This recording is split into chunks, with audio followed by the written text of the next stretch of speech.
Batuk boleh, batuk sembarangan jangan. Yuk simak etika batuk berikut. Yang pertama, menggunakan masker atau tisu saat batuk.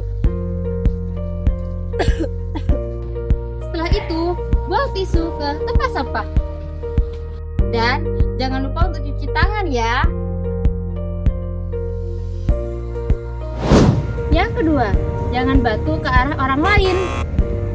Jadi, jangan batuk sembarangan lagi ya guys.